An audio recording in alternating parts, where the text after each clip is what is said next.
Hello, welcome back to my channel. If you don't know me, I'm Lizzie. I'm a surface pattern designer and I also coach other creative business people when it comes to running their own businesses. I am a mum to Constantin, who is 3.5, and I have a baby on the way.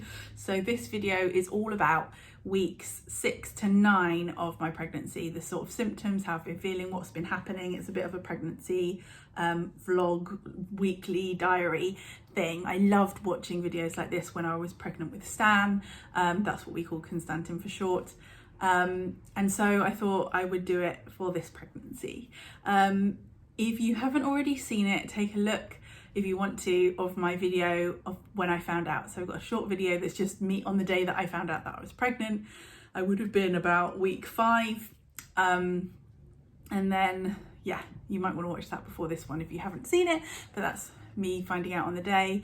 And then there is week 6 to 9, and then there'll be another video that's like 9 to 12, and I'll keep going. I think the first trimester is particularly what I want to share, but I'm sure that there'll be more videos going forward.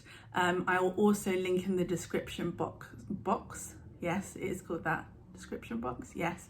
A playlist of all of my pregnancy related and like clothing hauls and gear hauls and all the stuff that we bought first time round for Stan. I'll link that below so you can watch those as well, because lots of the stuff that we have we will use again, but I'm sure I will also make videos about the things that we've decided to buy that we want this time round, that maybe we're not going to use the old ones, or they're too old and we're getting a new thing, or want something different.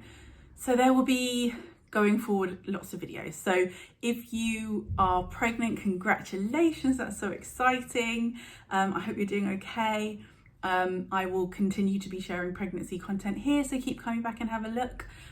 Subscribe if you want to. I think my videos generally will go out at the weekend, probably Sundays, maybe sometimes Saturdays, but probably Sundays. So take a look for that. If you're not pregnant and you just enjoy this kind of content, I feel you. That's what I'm like when I'm not pregnant. So I hope you enjoy that too. But I'll also hopefully be posting some stuff about other elements of my business too. So if you prefer that, hang around, that's coming as well. So yeah, let's get on to the video. Hello. I'm feeling a bit ropey and a bit emosh, and I'm sitting in bed with these. I don't know how many weeks I am. I think it's probably around 6, but I don't know.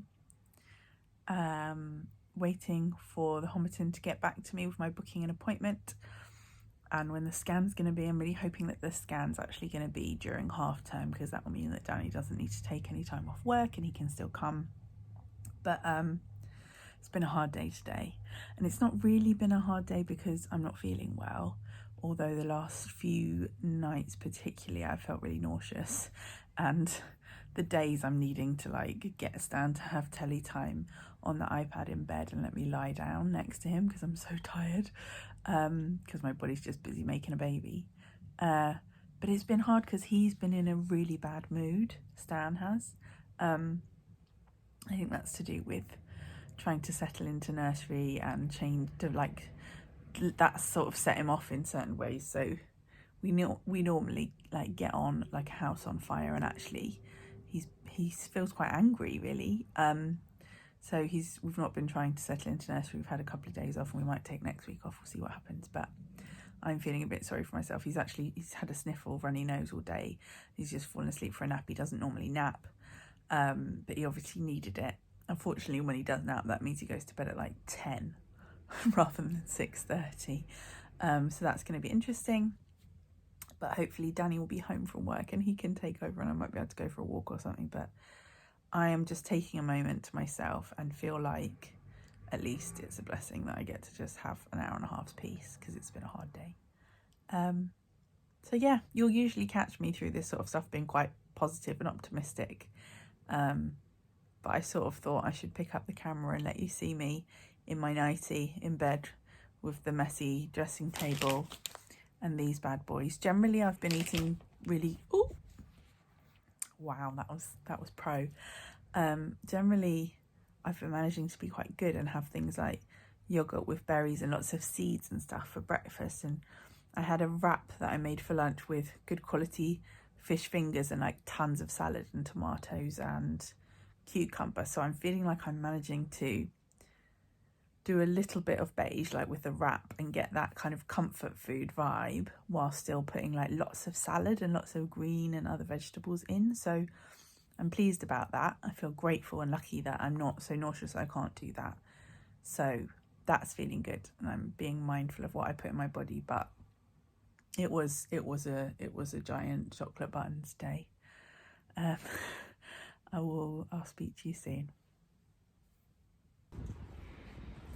Hello, I'm coming at you from the park with another little update. So technically, as of today, based on the first day of my last period, I'm 7 weeks.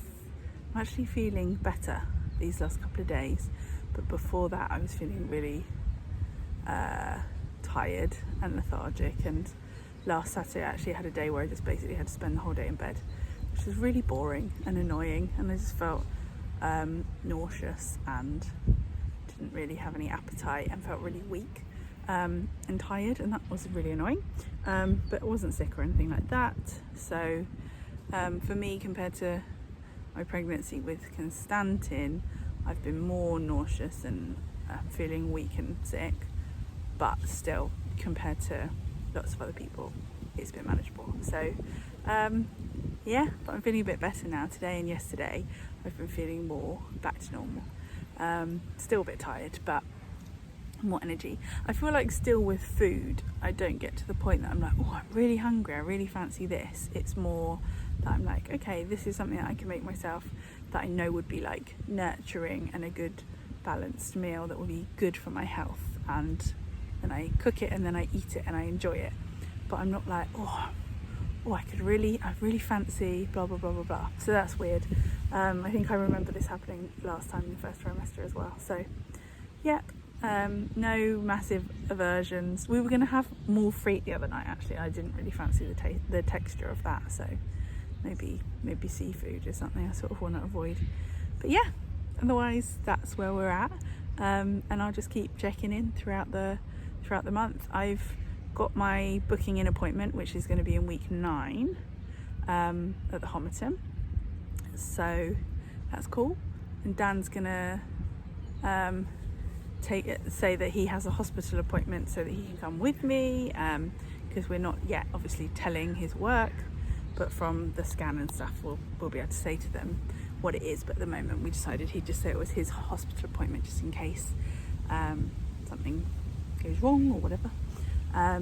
But it's really important he's with me at that one, because that's when they take blood, and I'm not very good at having blood taken, so that's definitely one for him to come to as well. But yeah, it feels good to have sort of spoken to the hospital and have an appointment, and it makes it all feel a bit more real, so that's cool. I've also already bought some baby clothes, which I partly did. I went online and did a little Zara shop when I was feeling really ill, because I thought it would cheer me up. So yeah, I'll show you those bits actually.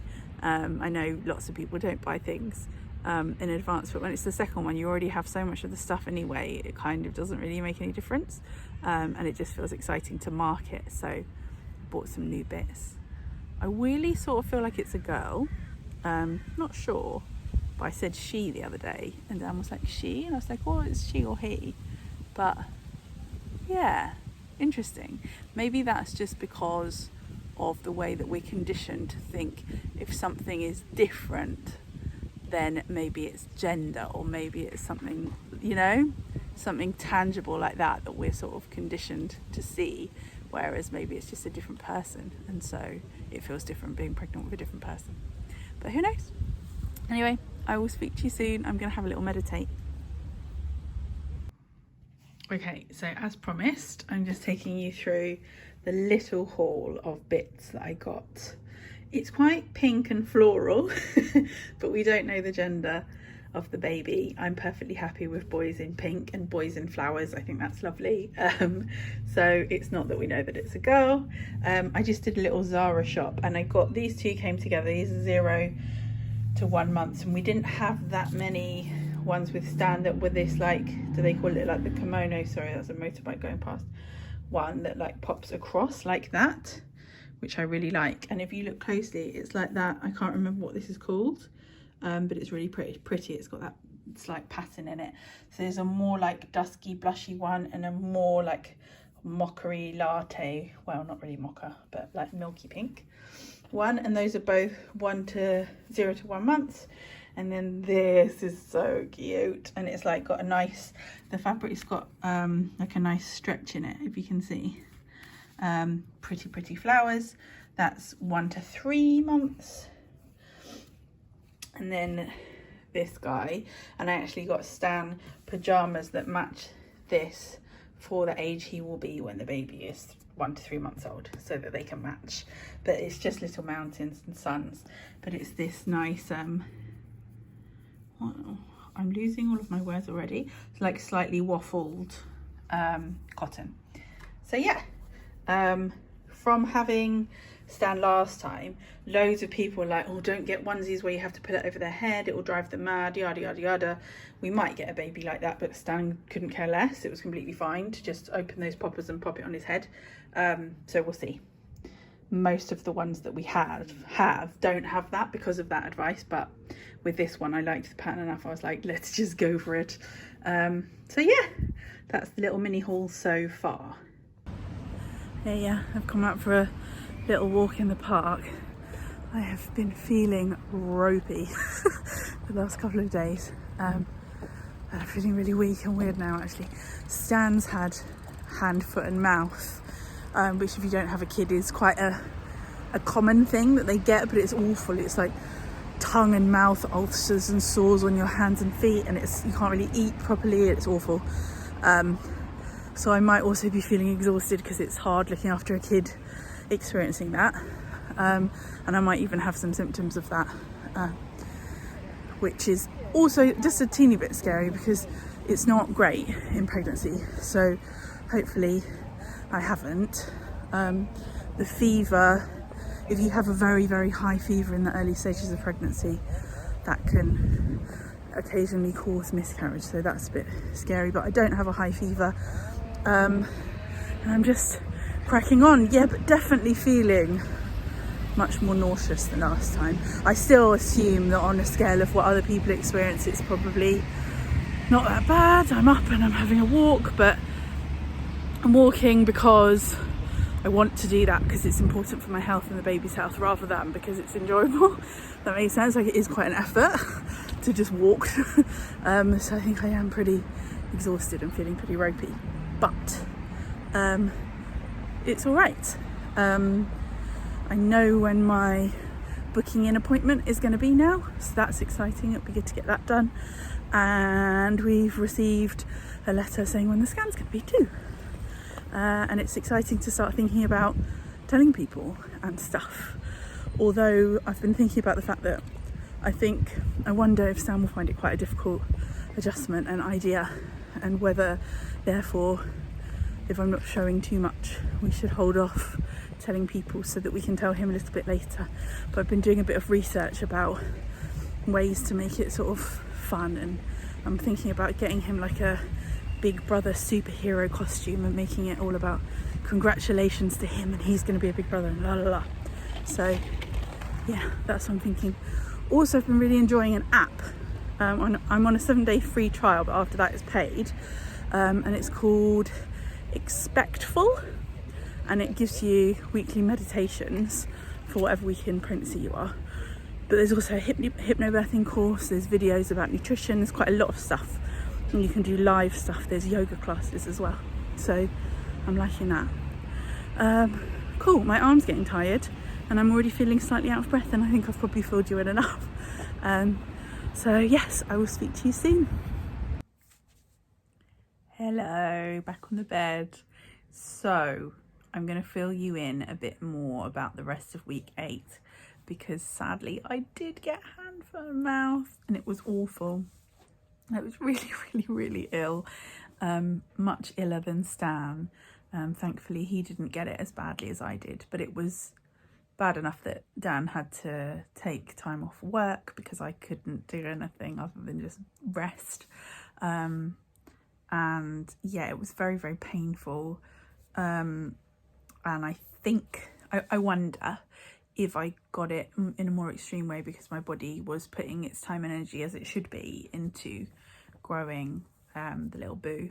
So maybe I had a really extreme reaction because of that. My body was busy working on more important things, which is good.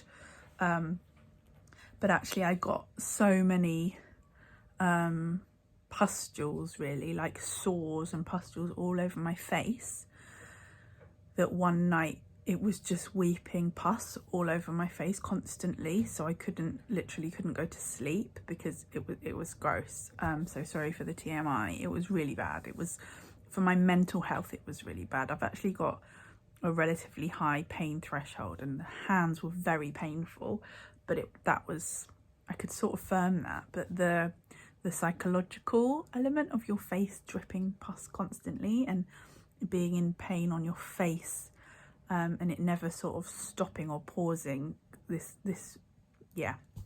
So it was really bad. I had a whole night where I was up the entire night, and I think the day after that, or maybe it was the day after that, I started kind of almost having panic attacks. And so my mum took me to A&E, because there is advice that if you have it and you're pregnant, to go and see a doctor. And actually I didn't have a really, really bad fever, luckily, and the baby's fine and that's all great. But my mental health was not good. I was really feeling like I couldn't cope. I couldn't do it. I didn't want to be in my body. It was horrible. But I'm loads better now. My skin's still healing, like for ages. Just like chunks of your skin, once it's all dried up and stopped, chunks of your skin just fall off, obviously, because like new fresh skin has to grow underneath. So so my hands are still, the skin's still growing back, so it's a bit weird and a bit gross, but it's fine. So that was week 8. It's now week 9, and I had about a week of recovery, or being ill and recovery. So basically the last day that I filmed, that from that afternoon, I was just out. I was out of it. Like once I got home from that walk, I was just like, oh my goodness, I'm so exhausted from that. And obviously it was the illness coming on. So that was the rest of the whole of the time. But then in week 9, I got to go, and Danny came with me for my booking an appointment. So I'm going to film another clip telling you all about that. And tomorrow it's week 10. So yeah, I just wanted to fill you in on the fact that, because it was a bit of like not a cliffhanger, because who cares that much, but you know, I needed to tell you what happened. And it's not been fun, but it's over. That element of it is over, and that's good. It's completely thrown off nursery. I don't know what we're doing about nursery now. I think we've not had a good experience settling with nursery, and I'm not quite sure that nursery is going to happen this term. Maybe we'll defer to January, but that's a different conversation. But it does obviously affect my ability to rest and take care of myself, because I had hoped at this point that Stan would be settled into nursery and I'd be getting a bit of time to myself. But yeah, I'm getting lovely time with Stan, but I'm not getting maybe as much rest as I'd like. He is watching number blocks at the moment so that I can do this, and I just had to meditate. I'm still really enjoying the Expectful app that I talked about, and I'm meditating with that at least once a day, any moments that I get, and that's really helping. And yeah, as I say, I will film another clip properly filling you in on the booking an appointment. We're completely in love with Homerton. We're so pleased that we've changed from UCH. There's no problem with UCH, but we've moved to Homerton because it's closer, and the ethos is brilliant. I'm just so pleased that we have. I felt so cared for, but also knowing that they're offering that care to so many women from so many different walks of life with so many different circumstances and needs. It's really powerful. Anyway, I'll get into that properly tomorrow. Okay, so sorry to cut it short. I say short, but this video is already 20 minutes long. So I have filmed the clip that I mentioned in my previous clip about the booking an appointment. It's a really long clip and I didn't want to make this video like 3/4 of an hour long. So I'm going to wrap up the video here from 6 till 9, and then the next video, which is going to come out next week if you're watching this when it's just come out. If not, hop over now. If you're watching this a few weeks later, it's already there for you. And that's going to be the video which starts by talking about our experience of the Homerton and the booking an appointment, and then takes you all the way through to just before the first scan. Then there's another video about the scan and moving into the second trimester, or finishing the first trimester. So yes, I will see you in the next video. Thank you so much for watching, and speak soon.